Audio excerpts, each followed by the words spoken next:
Everybody, thanks for watching. And just a quick reminder that the 10th and 11th books in the Biblical Bible series, 2 Samuel and 1 Kings, is now available. And I want to thank everybody who has been supporting the digital downloads. Have about a steady, few months of digital downloads. A lot of people have been buying. A lot of new people have been coming to the site and checking out the video. So because of this, I've been able to lower the price. So now all digital downloads are only $17.99. So definitely take advantage, and I appreciate the support. And because of your support, we're able to lower the price, and hopefully we can do that in other areas as well. But definitely take advantage. Take advantage of the flash drive membership sale, as well as the membership, lifetime membership sale and yearly membership sale. And I appreciate you guys' support. And yes, we are days away from getting the rest of the books. So, it's a process that has been going on with the whole thing that I will explain later on. But I appreciate you guys' support. And once we get the books in this weekend, we're going to process and start shipping the rest of them out. It's just a matter of making sure everything was correct and having difficulties with, publishing. But it's straightened out now, and you guys will have books soon. And definitely be glad that you pre-ordered, for the people who pre-ordered, because it's going to be tough for everyone to get books once they do come out. Not everybody will get this book, but the next two books, which is already in publishing now as we speak, will come out soon after, and everybody will be able to get these ones, those ones. But this first book is going to be, scarce. So if you pre-ordered, yeah, you got lucky on this one. But they'll be out soon. Also, there's new videos coming to Merkabah Academy, and there's a new vlog section. My video blogs is going to be coming soon, where I'll basically be, driving and talking about stuff. So definitely stay tuned for that as well. But again, appreciate the support.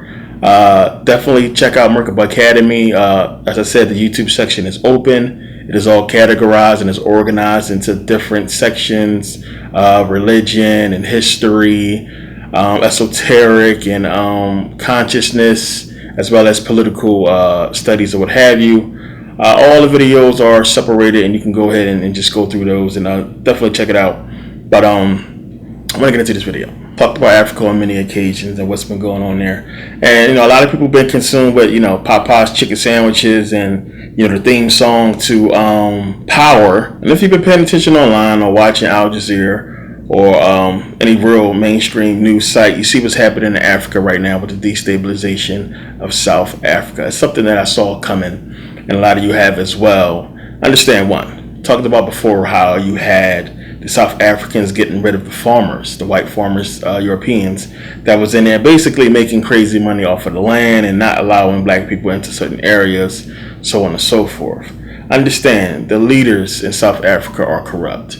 A lot of the stuff you're seeing right now with the whole xenophobia, which is basically people being scared of, foreign nationals coming in and their ideologies and them basically taking away from the economy, which is bullshit because the South African economy has been messed up for a long time.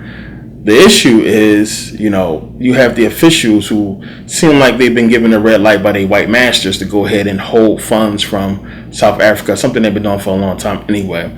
But now, since you have the combination of that plus nobody's coming to South Africa since, what happened. And it's one of those things where if you're going to kick the Europeans out and sort of destabilize the businesses that are there, you got to have an economic plan to rejuvenate that area and bring jobs back. Because believe it or not, you had some Africans working for these Europeans, and even the Arabs that's there, they was employing some Africans in certain cases. But now, a lot of the areas have become real messed up, and a lot of investors, European investors, don't want to come there. Black investors don't want to come there because of the violence, and it's destabilization due to ignorance and them basically turning on the wrong people. So the whole thing is, you have people, the Nigerians versus the South Africans and so on and so forth. And you have businesses set up there. Now, the media is stirring it up. The media is trying to make it like it's, because they're going to keep using the word foreign nationals. We're talking about other Africans. We're talking about Africans beating and killing other Africans.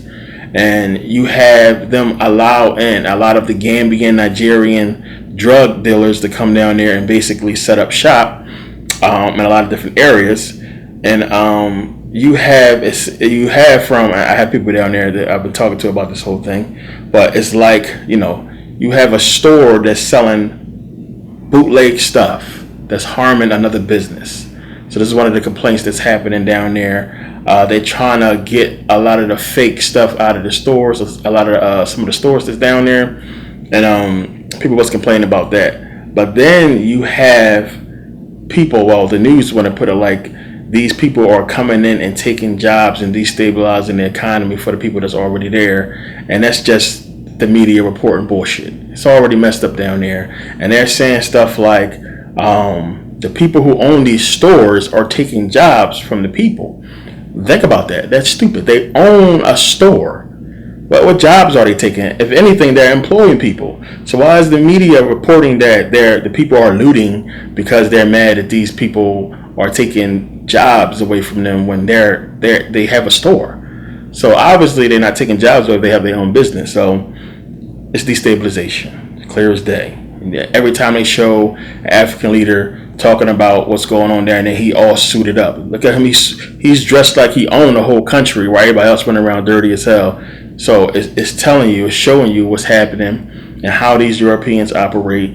You ain't gonna kick Europeans out without there being, ramifications, and without no real leadership down there. These people didn't know what to do with what they did. Now, me personally, I like to read articles on stuff like this instead of watching any media. I do both. But the articles always give you insight because you get a lot of people that's from there explaining what's happening. But then you also got to read the racist people that's on there talking about it's genetics and these black people are just lazy. And there's so many, white people or racist people up there with no profile picture, just, peppering the whole damn column with racist rants about African people when your people came and destabilized the country, and still they're destabilizing it, not giving people what's rightfully theirs, or a share of what's rightfully theirs at least. So this is what's happening. All the racist comments is just crazy, and it's crazy to see so many people who just comment, African people, black people as well, just stupid comments,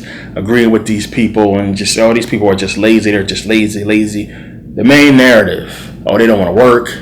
And we're talking about a country that's destabilized. We're talking about, even when you look at the stores that's there, they messed up. So you have some of the foreigners that's coming there who are, some are Europeans and Arabs, they just come there to make money. It's the same way it is here in America in the hood. You look at the black community, you got Chinese stores, you got Dominican stores, you got all these stores except for African stores. And it's messed up because when the Nigerians or other African people come down there to set up stores, they get looted. And it's not just African stores getting looted, European stores as well. So they're trying to make it like it's just all these people it's just a criminal element. It's not xenophobia, it's just criminals. Then how come they haven't been on this? Why is this just now a big thing that they're talking about now? When clear as day, you can look at what happened. It's strategic. It's just boom. You get rid of these people, you destabilize the economy. They're gonna be begging for these people to come back soon. But what they're probably going to do is just go ahead and wipe the whole thing out. This is how you take back that land. Because then now, with all the looting and everything, they're showing all the people what's going on, they can go in there. Military can go in there, start killing people, or start taking people out of these areas to take that land back for, economic reasons or for reasons of safety or what have you. But eventually, it's going to go back in the hands of white man. Just that simple. And we over there killing each other and fighting each other, don't even understand what's going on. And this is what's been happening for centuries, in Africa. And you got stupid Africans talking about the Lord is coming back. It's the end of days and all that stuff like that. Get the fuck out of here with that. People stupid. It's the white man. Just that simple. They're destabilizing what they already destabilized. They're trying to get it back. And without no real leaders. Just think about it. You got to understand what's taking place. Poised to take back the country, to really get it back in the hands of African people, to use it and do what we need to do with it to basically help the people out. And there's no leader. There's nobody really there to just set everything up, or no structure there to put things, in order. And the leaders that's the, legit leaders or illegal leaders are in the pockets of the Europeans. So this is what's happening. And it's almost as if the people who was leading the whole, argument to basically get rid of the white farmers and all the white businesses that was down there, they disappeared.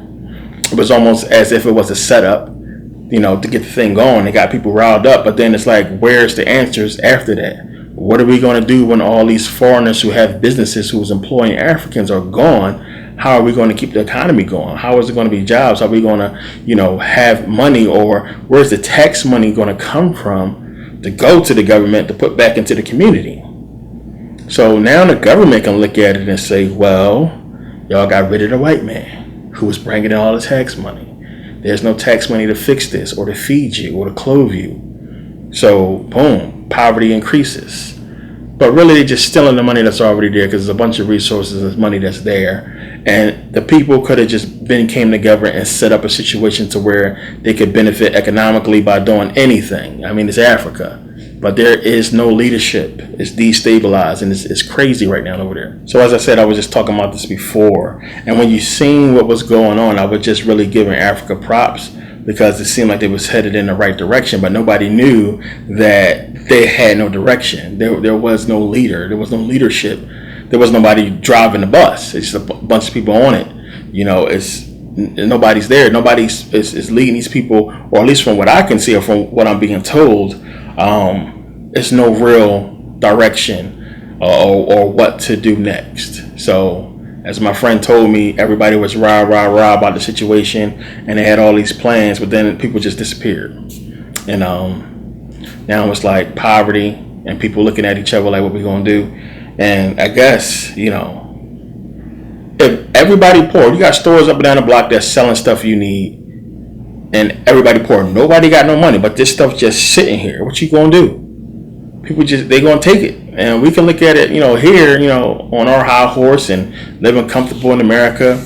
We can look at it and say these people are just crazy looters and so on and so forth. But have you ever been, y'all have no clue. A lot of people have no clue. To not only just be poor and living in poverty, but to be in a system where there is no hope, or nobody coming to even give you any kind of hope to bring you out of your situation. And every day you wake up and you look around, you see nothing but poor people, yet these stores got stuff y'all need. So eventually what's going to happen? They're going to take it. They're going to take it. So nobody's buying it because they can't afford it. So then what? There's no tourists coming in no more. People are not coming in to visit no more because it's dangerous. And they when you have the media talking about this so much now, who's going to want to come there? Who's going to want to invest? So once the military and the police get things, settled, you'll have the Europeans come back and rebuild and create jobs, and people are going to be so thankful that the white man is back there to bring jobs and fix the economy and stabilize it, and it should have never happened again. They'll look at the white man as the savior once more, who came and, fixed the economy back, who brought jobs. Everything's fine now. We was killing each other and didn't know what to do without the white man when we let the white man out of it. And then now the white man's back and everything's going to be okay. And this is basically what's going to happen there. And it's crazy. I don't know how much of this, I rarely watch regular news. I don't know how much of this is being talked about, but I always keep up on what's going on in Africa, because of course we know that's the goal for them. They want the whole continent, plain and simple. If you don't think that's true, you ain't paying attention. They want the whole thing. And South Africa was theirs, and that was like a big part for them. North Africa, they don't even want to admit that we was even in North Africa. They just, Sub-Saharan African, as I talked about before, they want to completely take the whole entire North Africa from us. So we got to pay attention. And this is one of the things, and one of the weapons they've been using, which they've been using it for a long time, is destabilization and people who have no leader and no guidance and living in poverty, which I don't care what color you is. If it's poverty, it's going to be crime, as I always say. But this is what's happening. So pay attention, read up on it and understand what's taking place in the world. People out here going crazy over damn chicken sandwiches. People are going crazy over a theme song to a show. I mean, it's crazy where our attention is. The black woman is destroying herself more than ever that I'm seeing in media. It's just getting crazy. I'm just seeing so much destruction from our people. It's just ridiculous, and it's like no end in sight. I always say we got to pay attention to what's going on and realize that the enemy is us, and we got to fight ourselves as well as the true enemy. And until we understand what's going on and what's taking place, there's always going to be a problem. So we got to get our shit together. And when you look around, when you conscious of this stuff, and you're looking at every facet of African, everything that's black, I mean, you see the problems, you see the flaws, and it's easy to see. And it's hard to point out the people that's blind, that's fooled by the entertainment and finding entertainment in their own destruction, and they want to argue you down about entertainment that's destroying us. So it's a problem, it's an issue. But again, appreciate you guys taking the time to watch. Don't want to make this too long. Definitely check out the new videos, and definitely make sure you become a member of Merkabah Academy. It's going to make a big change soon, as you'll see. And the people, everybody that's locked in is going to be locked in, and you'll see what happens. So it's the way, like I said, weed out the bullshitters versus the people that's truly about this information. But appreciate the support. Thanks for the digital downloads. I mean, it's like constant. So again, $17.99. It will stay that price. I won't change it. Unless I have to, unless my prices go up, which that shouldn't happen again. But with this kind of support, it's not going to matter. So it should stay this way. But appreciate the support. Definitely check out the new DVDs. Definitely make sure you take advantage of these sales before they go away. And stay tuned, and see you next video.